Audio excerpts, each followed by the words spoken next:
Ágættu ráðstefnugestir, mér langar að draga ykkur í gegnum stutta útgáfu af mjög langri sögu. En kannski fyrst af því, af hverju ég ætla að segja ykkur þessa sögu. Af hverju stend ég hér upp. Það má kannski bakka allt aftur til ársins 1964-5, ég eitthvað 7-8 ára gamall, sem púki geymdur í sveit sumarlangt en einhverja hluta vegna þá fékk ég að fara í bæinn. Það var eitthvað að vera, 17. júní eða eitthvað. En þegar ég kem á Gleráreyrar í heimabæ mínum, þá sé ég að það er búið að reisa hvílíka ævintýraveröld. Það var búið að byggja kastala og turna, það var búið að byggja göngubrú yfir Glerána og það var bara bókstaflega allt að gerast þarna. Og allt var þetta byggt úr svona fiskihjallatrunum. Og það voru stelpur og strákar á öllum aldri að gera og græja og það voru ansi margir með svona skeiðahníf hangandi í beltinu. Svo voru það strákarnir, svona rétt aðeins eldri heldur en ég. Þeir voru með bláa húfu, með svona gulri snúru og pínlitlu skygni. Þetta var dálítið töff. En þegar sveitadvölinni lauk haustið, þá lét púkinn ekki laust við fast fyrir að mamma fann út úr í hvernig átti að skrá sig í skátana. Og þá hættu ævintýrin að vera bara draumar. Síðan líða árin og áratugirnir og ævintýrin auðvitað svona breytast og þroskast og eitt leiðir af öðru og skátastarfið fer upp í björgunarsveitastarfið og enn koma ný ævintýri. Ég hér enn, ævintýrin auðvitað svolítið breyst, en ég á enn hníf, en ég var aldrei að fíla þetta með bláu húfuna, enda var hún bara fyrir ylfinga. En kannski aftur að aðalmálinu sem stutta útgáfan af löngusögunni. Með aukinni sjósókn í kjölfar vélbátavæðingarinnar í lok 19. aldar þá urðu sjóskaðar og óhöpp mjög tíð. En það eru til heimildir frá 18. öld þar sem var byrjað að hvetja til árverkni, en lítið gerðist. Og það var eiginlega þannig að þeir einstaklingar sem töluðu opinberlega fyrir því að eitthvað að gera varðandi forvarnir og sjó, þeir voru nánast litnir hornauga. Sjóslys og mannskaðar voru nánast talin sem fórnarkostnaður við sjóinn. Bjargráð voru lítil sem engin og mæður og dætur mistu allt og marga eiginmenn og syni í hörmulegum sjóslysum. Og því var aðdragandinn að stofnun Slysavarnafélagsins, hann var mjög langur og hann markaðist af fjölda stórra slysa í upphafi 20. aldarinnar. Og Reykvíkingar, þeir urðu vitni að hörmulegu slysi við bæjardyrnar hjá sér. Þegar Kútter Ingvar fórst hérna við Viðey 1906, öll áhöfnin fórst, 20 manns. Oddur Vaff Gíslason, prestur á Stað við Grindavík, hann var ötull baráttumaður í forvörnum. Í blaðinu Sæbjörg sem hann gaf út 1892, þá var hann að hvetja sjómenn til að læra að synda. Annar forvígismaður í baráttunni var Jón Bergsveinsson. Hann var skipaður erindreki reyndar Fiskifélags Íslands til að huga að þessum björgunarmálum. Það var 1926. En Slysavarnafélag Íslands var loksins stofnað 29. janúar 1928 í Bárubúð í Reykjavík og það var fullt hús. Sjóskaðar eru þyngsta byrði í samvisku þjóðar, sagði í ræðu Guðmundar Björnssonar sem kjörinn var fyrsti forseti félagsins. Baráttan var formlega hafin. 10 árum reyndar fyrir stofnun Slysavarnafélagsins þá höfðu reyndar Vestmannaeyingar látið verkin tala, því þeir höfðu stofnað björgunarfélag 1918. Markmiðið það sama, að reyna að koma í veg fyrir óhöpp og slys á sjó. En eitt fyrsta verkefni Eyjamanna var að leggja símalínu frá Stórhöfða og niður í bæ til að koma boðum til björgunarfélagsins ef skip og bátar væri í vandræðum úti fyrir. Og síðan af stórhug þá söfnuðu heimamenn fyrir því að kaupa björgunarskip og þeir fengu til landsins 200 tonna gufuknúi björgunarskip sem gekk alltaf 10 mílur. Fengu ríki með sér í þetta og fengu pening þaðan, en reksturinn gekk erfiðlega þrátt fyrir að þetta var líka munstrað sem varðskip og var eiginlega fyrsta varðskip Íslendinga. Þannig að og samofin saga Björgunarfélags Vestmannaeyjar og Landhelgisgæslunnar eru þetta bara ljós. En skipið fékk nafnið Þór.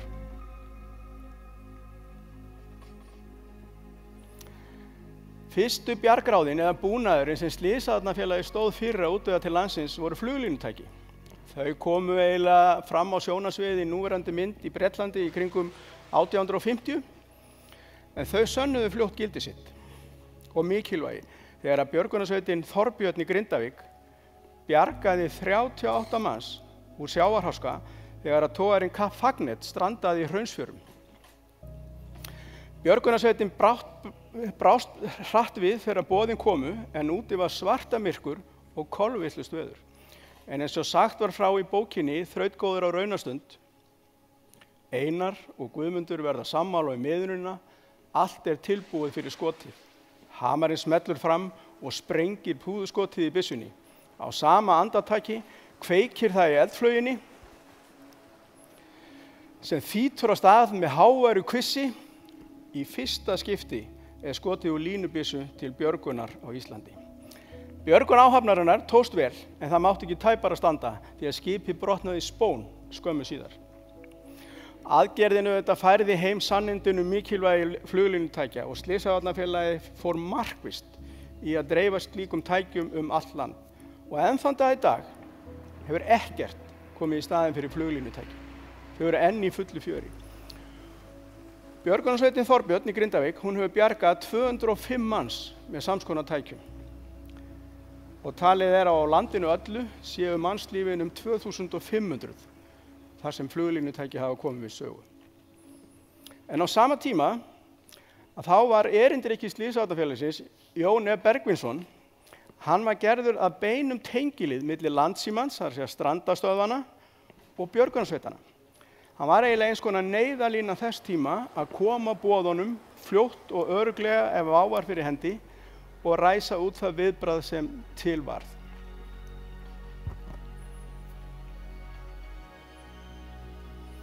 Á Alþingishátíðinni í 1930 voru skátar fengnir til að sinna sjúkragæslu. Í skátunum á þessum árum var lögð mikil áherslu á skyndihjálp eða hjálp í viðlögum eins og hét þá. Undir handleiðslu Jóns Oddgeirs Jónssonar sem hafði skrifaði eiginlega fyrstu kennslubókina í fræðunum. Og í kjölfar hátíðarinnar þá skapaðist umræða innan skátana hvort það þyrfti ekki að stofna björgunarsveit til að sinna samsvarandi verkefnum. Hjálparsveit skáta í Reykjavík er stofnuð 1932 og það var undir handleiðslu Jóns Oddgeirs sem reyndar síðar varð erindreki Slysavarnafélagsins. Björgunar- og slysavarnastarfið snerist eðlilega í upphafi í kringum sjóinn og kallað var eftir björgunarskútum eða björgunarskipum út allt land. Fé var safnað í öllum landshlutum og slysavarnadeildirnar eru stofnaðar eru til. Og þær voru svona drifkrafturinn í því að safna. Fyrst og fremst voru það konur í deildunum sem stóðu fyrir starfinu. Þær voru með allar klær úti. Þær elduðu og bökuðu og máluðu og gerðu og græju til að afla tekna, fyrst og fremst, og sjá til þess að eitthvað gerðist og börðust ötulega fyrir málstæðin. Fyrsta skipið sem Slysavarnafélagið eignaðist kom í Sandgerði 1929 og fékk nafnið Þorsteinn. Fleiri urðu skipin að veruleika og safnarinnar voru notaði til og við þekkjum nöfn eins og Sæbjörg, María Júlía og Albert. Allt er þetta nöfn sem líka tengja sögu Landhelgisgæslunnar því þetta urðu síðan marskip. En einhverju hluta vegna þá dróst úr hófi fram að Austfirðingar fengi björgunarskip.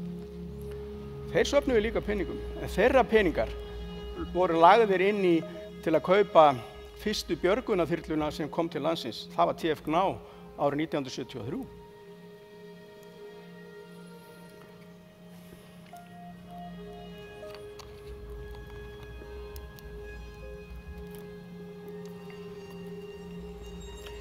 Í langri sögu félagsins hefur auðvitað víða verið komið við og víða verið lögð hönd á plóg þó að eins og áður kom fram að sjónunum hefur mest verið beint að slysavörnum og sjó.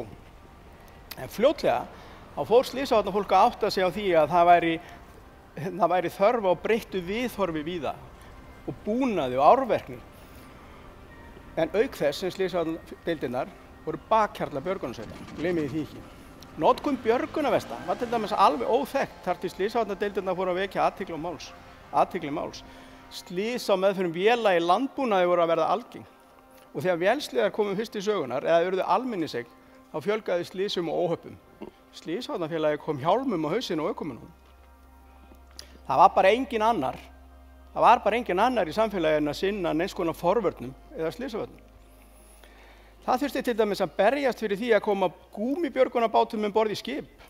Svo tók umferðin sinn toll, endurskinsmerkjum var komið á börn og fullorðna. Það voru sett upp varúðarskilti við ár og vötn. Og slysavarnadeildir gerðu átak í að bæta öryggi við hafnir landsins, meðal annars með því að koma upp björgunarhringjum. Það var hugað að velferð eldri borgara og barna og áfram heldur listinn eftir því sem árin líða. Það var víða tekið til hendinni, svona bara eftir tíðarandanum. En með auknum ferðalögum okkar landið og fjölbreyttri útivist, þá hafa slysavarnaverkefni svolítið fæst meira inn í svona frítíma slysavarnir. Og þá með því að reyna að miðla upplýsingum öryggi í fjallaferðum og bara öryggismálum og fræðslu ferðalög almennt. Fjölgun erlendra ferðamanna, það hafði áhrif, það kallaði á breyttar áherslur í forvörnum og fræðslu fyrir megin þorra þeirra gesta sem hingað komu í framandi umhverfi. Ísland allt árið, það breytti náttúrulega stöðunni algjörlega þar sem að túristar eða ferðafólk fór að koma hér utan annatíma eða utan sumartíma. Gestir sem að aldrei höfðu séð rollur á veginum, einbreiðar brýr, skafrenning eða ægifagra náttúru. Þetta var alveg nýtt. Þannig að aðstæður kölluðu á breyttar áherslur í slysavörnum og félagið brást við, meðal annars með þess að þetta vakt á hálendið, sumarlangt, þar sem björgunarsveitir stóðu sjálfboðavinnu, sumarlangt, vera til taks, veita upplýsingar og fræðslu til að forða frekari slysum. Og auðvitað bara svona miðla af þekkingu sinni og reynslu. Í kjölfar hálendisvaktarinnar þá fer félagið og dregur vagnin áfram í verkefninu Safe Travel eða öryggi ferðamanna í samstarfi aðalega innan ferðaþjónustunnar með eitt að markmiði: að koma öllum heilum heim eftir skemmtilega ferð landið. Á árunum 1947 og 1950 voru unnin gríðarlega mikilvæg björgunarafrek við erfiðar aðstæður sem geta talið svona hryggjarstykki í sögu félagsins. Hið fyrra var þegar 12 manns var bjargað við hrikalegar aðstæður af togaranum Dún sem strandaði við Látrabjarg 1947. Í björguninni þurftu björgunarmenn að síga niður Látrabjargið, skjóta línu út í skipið, hífa alla skipbrotsmenn tilbaka í land í stól og hífa þá síðan alla upp Látrabjargið að nýju, koma þar fyrir í tjaldi þar til þeir voru fluttir til bæja. Árið eftir ákvað Slysavarnafélagið á landsþingi að gera heimildamynd þetta frækilega afrek. Þannig að Óskar Gíslason, kvikmyndagerðarmaður, var fenginn til að búa til heimildamynd afrekið.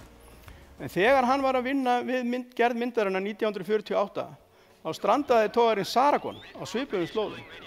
Þannig að það var auðveldara að ná í myndefni af björguninni sem síðan var sett inn í heimildamyndina björgunin á Dún.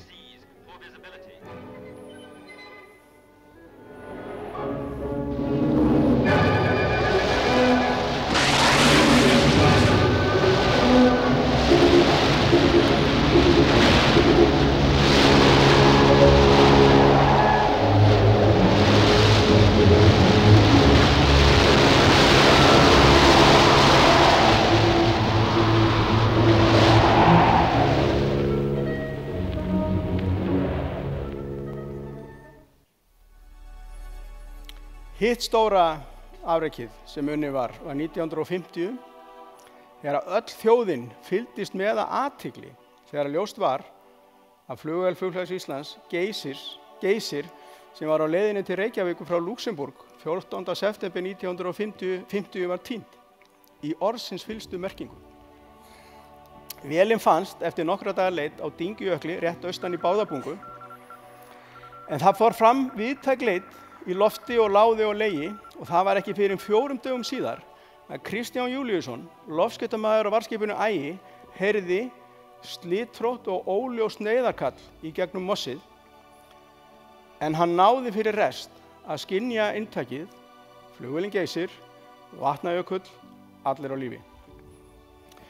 Það var síðan ekki fyrir en að flugvélin Vestfirðingur náði að fljúga yfir jökulinn og fann flakið á jöklinum.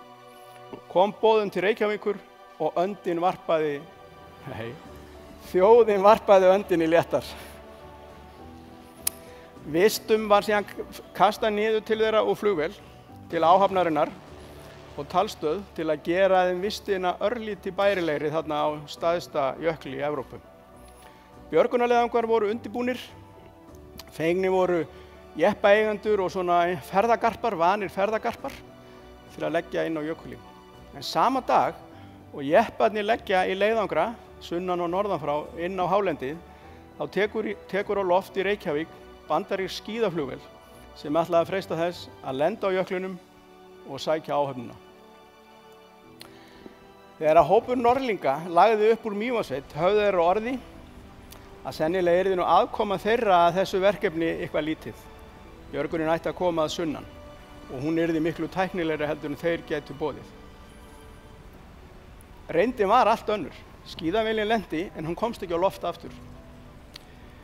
Þannig að fyrirhyggju á leiðinni úr Mývatnssveit og inn að Kistufelli höfðu Norðlingar ákveðið að taka með sig Hvannastöngla.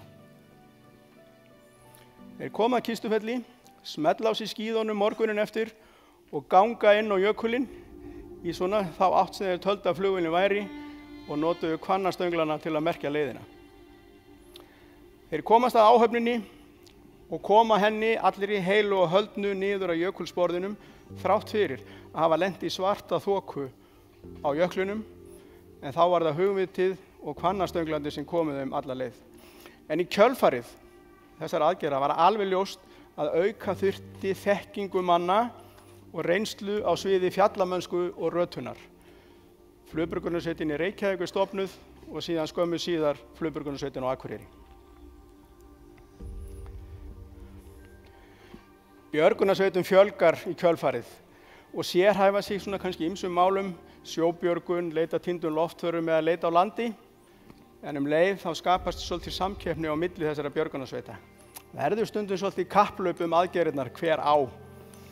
Og þá strax alveg ljóst að það þarf að koma á einhvers konar skipulagi og böndum á leitar- og björgunarstarf á Íslandi. 1962 þá eru sett lög almannavarnir. Það er ekki fyrir 1965 að það farið að tala svona almennilega það að einhverju viti að það þurfa að fara að koma einhverjum böndum á þetta skipulag. Umræðan stóð hins vegar í 12 ár og ekkert gerist, eða ekki fyrir 1978 þegar loks var gert svona heildarsamkomulag við björgunarsveitirnar og leið þá var komið á svona sameiginlegri stjórnstöð, svo mætti segja, á forræði almannavarna.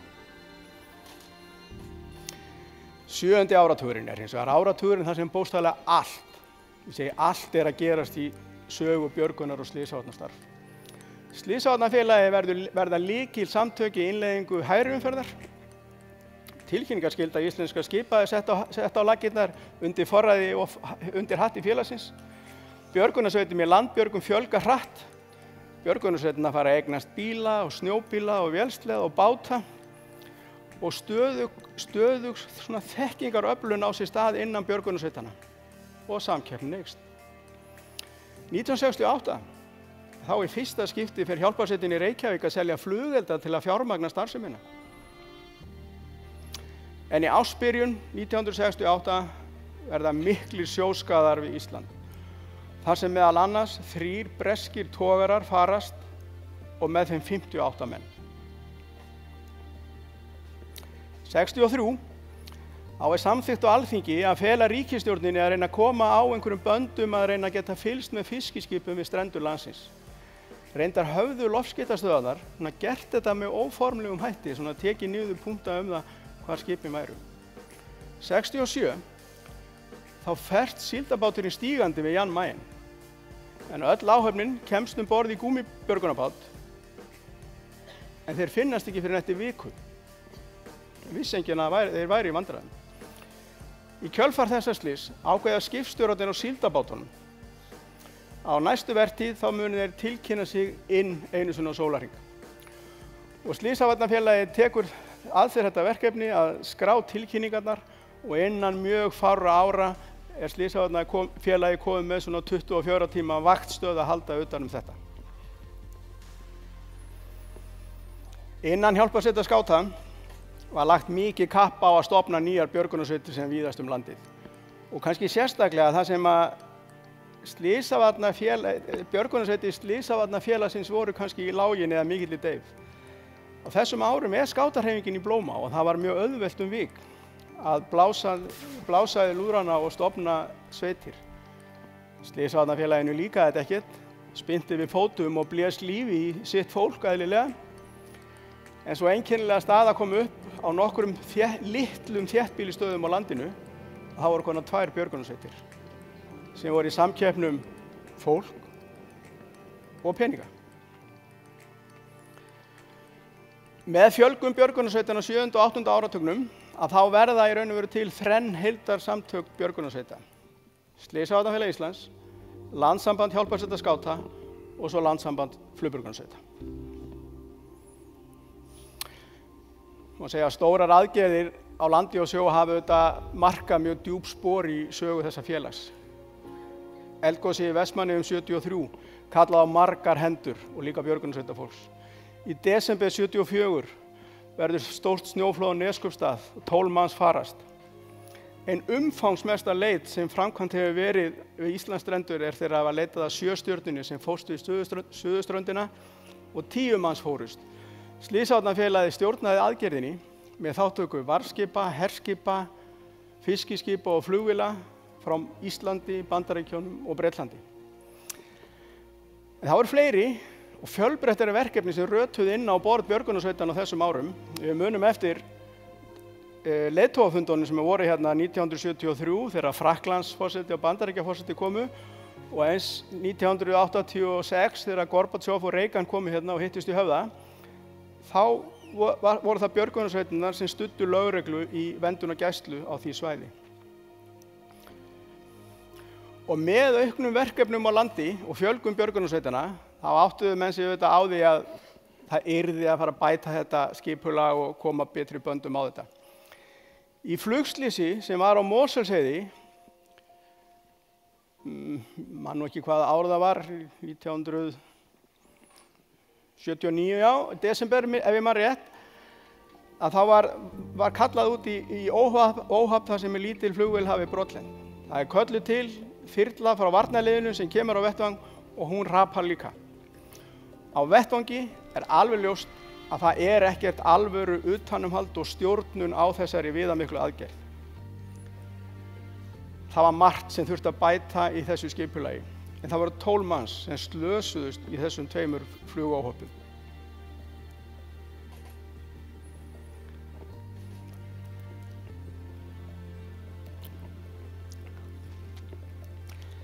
Það verður mikil breyting við innleiðingu VAF fjarskiptakerfisins hjá björgunarsveitunum. Og það má eiginlega segja það. Það hefur verið kannski svolítið fyrsta varðan í samstarfi, alvöru samstarfi björgunarsamtakanna 3. Þegar það er sameinast það að stofna fjarskiptaráð, fulltrúa frá öllum samtökunum 3, sem hafa það markmiði að byggja upp þetta kerfi og koma því í virkni og innleiða það. Og með ríkulegu árangri þá náðum við að byggja þetta kerfi upp með þetta þrautseigju grasrótarinnar og aðstoðar, gæslunar og fleiri, að þá gátu björgunarsveitirnar í fyrsta skipti talað tiltölulega truflunarlaust yfir fjöll og fyrnindi með þessum heimasmíðuðu endurvörpum sem í raun og veru grasrótin gerði og græjaði. Þetta varð algjör bylting en í dag er það auðvitað tetrakerfi sem er burðarkerfi allar viðbragðsaðila í dag sem rekið er af opinberum aðilum. Frammi býr, brimhljóð að vera knýr, shit og hoi, shit. Ég hef samband á við guðinni til að byrja með. Allt í lagi. Tilkynningar síðan, góðan daginn.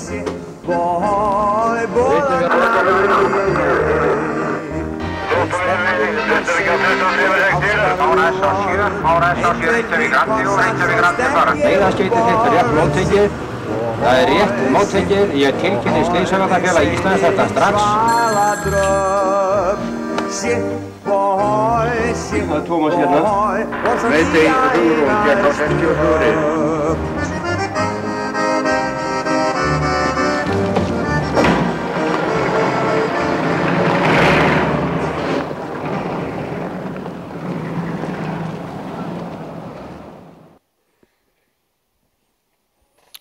Á vordögum 1981 varð ein umfangsmesta leit sem framkvæmd hefur verið hér á landi þegar flugvélin TF-ROM sem var á leiðinni frá Akureyri til Reykjavíkur hverfur. Það var nánast öll flugleiðin undir í leitarsvæðinu og kallaðar voru til langflestar björgunarsveitar á landinu til leitar og vélin fannst ekki fyrir 13 dögum síðar í uppsveitum Borgarfjarðar. Það má auðvitað tína til margar svona stórar aðgerðir á leiðinni. En það eru nokkrar þeirra þar sem við getum sett fingurinn við og spurt okkur og svona viðurkennt með okkur, jú, við lærðum eitthvað töluvert og það gerðist eitthvað í kjölfarið. Í mars 1985 féll gönguskíðamaður í sprungu á Vatnajökli. Hann var í leiðangri þvert yfir jökulinn með félögum sínum þegar hann fellur ofan í djúpa sprungu við Kverkfjallahrygginn í tæplega 2000 metra hæð. Þeir voru allir félagar í björgunarsveit. Upphófst nú nánast æðisgengið kapphlaup björgunarsveita við að koma félögum okkar til bjargar. Staðan var alvarleg. Það voru ræstar út björgunarsveitir víðast hvar með vélsleða og snjóbíla, en það var einhvern veginn ekkert svona heildrænt yfirlit og skipulag yfir aðgerðina og kapphlaupi mikla var hafið. Langsíðastir til að fá útkallsboðin voru hins vegar félagar okkar á Egilsstöðum sem áttu þó mjög auðvelt aðgengi af jöklinum. Þeir komust á vettvang á snjóbíl, björguðu manninum giftusamlega úr sprungunni og komu honum og félögum hans til byggða við Snæfell á öruggan hátt. Aðgerðin, eða öllu heldur skipulagsleysið, fékk mikla athygli fjölmiðla og björgunarsamtökin fengu á sig töluverða gagnrýni. Í kjölfar þessar aðgerðar á Vatnajökli var ekkert annað að ræða fyrir forystu björgunarsamtakanna þriggja en svona innan gæsalappa ætla ég að segja slíðra sverðin og koma á einhverju viðtrænu skipulagi í leit og björgun.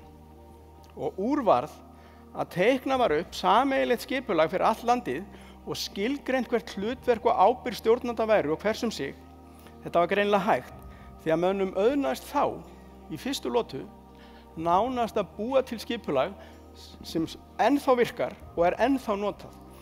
Og breytingin þarna sýnir kannski vel hversu megnuð samtökin voru og eru ef menn leggjast saman á árarnar við að leysa verkefni.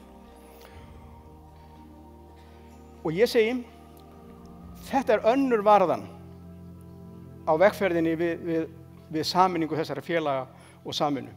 Fyrst var það fjarskiptin, svo var það skipulagið svæðisstjórnirnar.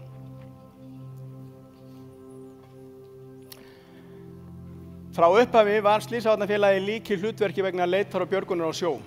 68 þegar tilkynningarskyldan kemur fram undir hatti félagsins að þá rammast svolítið skýrar inn hlutverk Slysavarnafélagsins í þessum málum.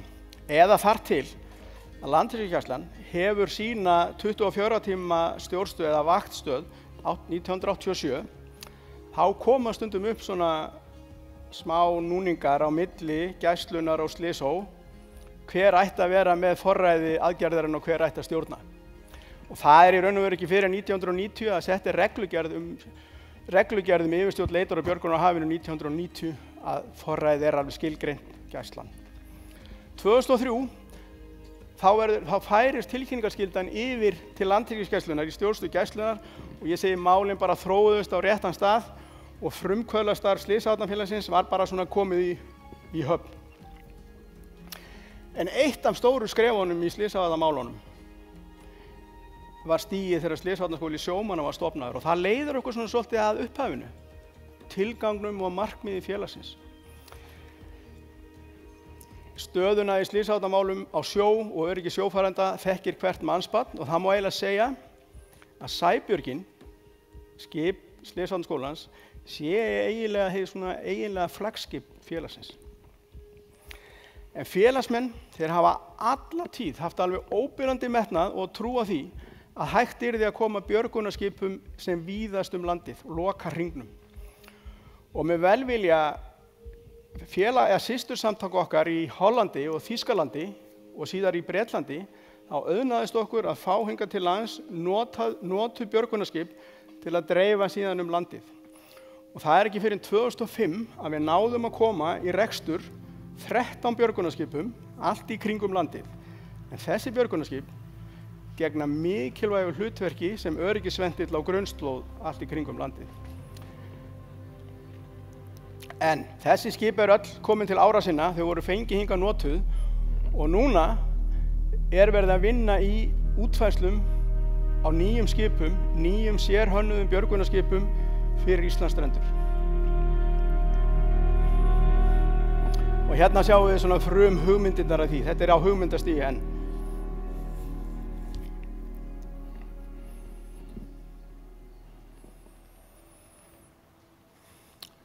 Góðu hlutirnir hafa nú gerst hægt en örugglega.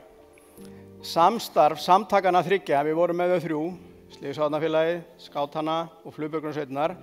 Við erum komin með fjarskiptaráð og það farið að virka. Við erum komin með fínt skipulag leitar og stjórnun. Aðgerða farið að virka. Við stofnum björgunarskóla. Björgunarsveitirnar eru farnar að halda samæfingu. Við komum ráðstefnunni í Björgunarkoppinn. Alþjóðasveitin stofnuð og samskipti við björgunarsamtök erlendis, þau eru eld.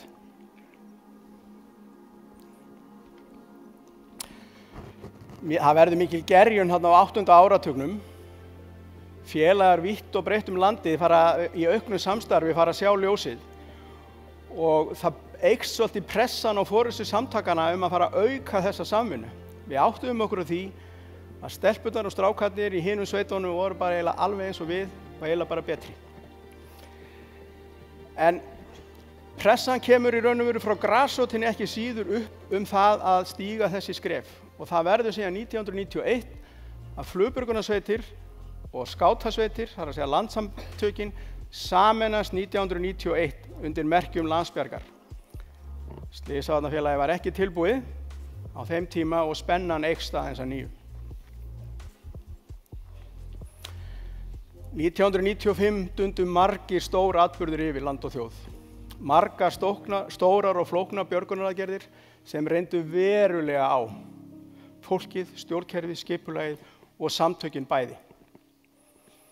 Snjóflóðin á Súðavík og Flateyri, auk 2 annarra snjóflóða þar sem að fólk lét lífið.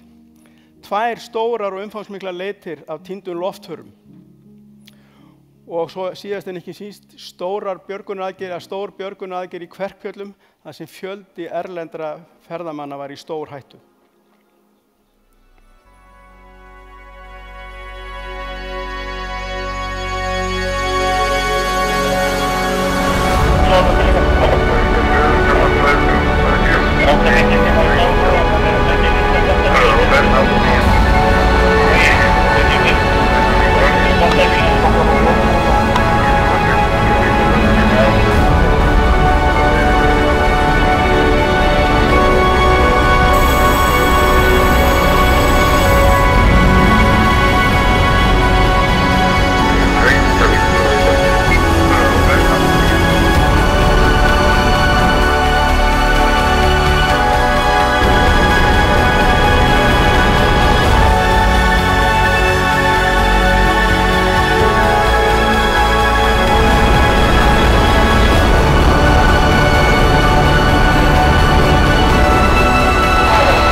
Í kjölfar þessara stóru verkefna með mikilli samvinnu og samstarfi allra björgunarsveita var stóra skrefið stigið af heilum hug 2. október 1999 þegar allar björgunarsveitir og allar Slysavarnadeildir sameinuðust undir einum hatti undir merkjum Slysavarnafélagsins Landsbjargar.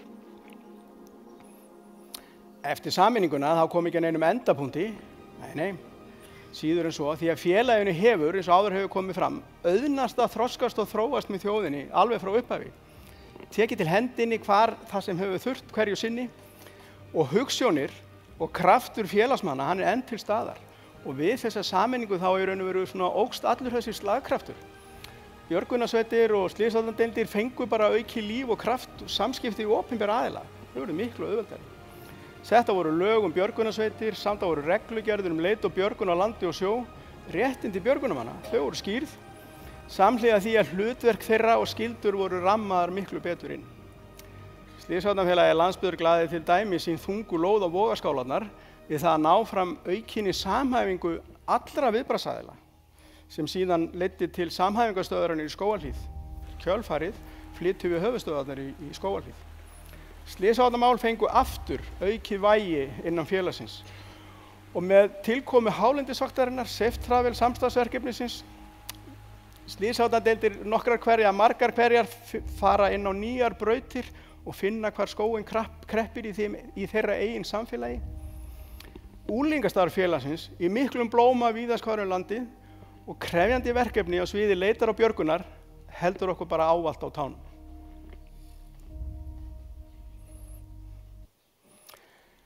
Slysavarnafélagið Landsbjörg orðið að lykilafli á mörgum sviðum í samfélaginu. Með allt sitt fólk, allt sitt skipulag og sínar hugsjónir sem ekkert hafa dvínað 90 ára sögunni. Áherslurnar hafa eðlilega breyst í takti við samfélagið. Hvert ár og hver áratugur kallar bara á breyttar áherslur og áskoranir. En þessar áskoranir hefur verið tekist á með rökhrænni hugsun, óbilandi trú á lausnir og ásættanlegri dirfsku. Með gildi félagsins að leiðarljósi, forysta, frumkvæði og samvinna, þá tel ég framtíðina bjarta fyrir Slysavarnafélagið Landsbjörg. Mikilvægi félagsins í samfélaginu hefur ekkert minnkað og stuðningur þjóðarinnar við félagið jafn mikilvægur eins og stuðningur félagsins við þjóðina. Ég hef sagt það áður, margt segi ég áður, og ég ætla að segja það aftur. Ég tel að Ísland væri tæplega á vetur setjandi án aðkomu Slysavarnafélagsins Landsbjargar. En afmælisfélagið við hestaheilsu og ber aldurinn vel.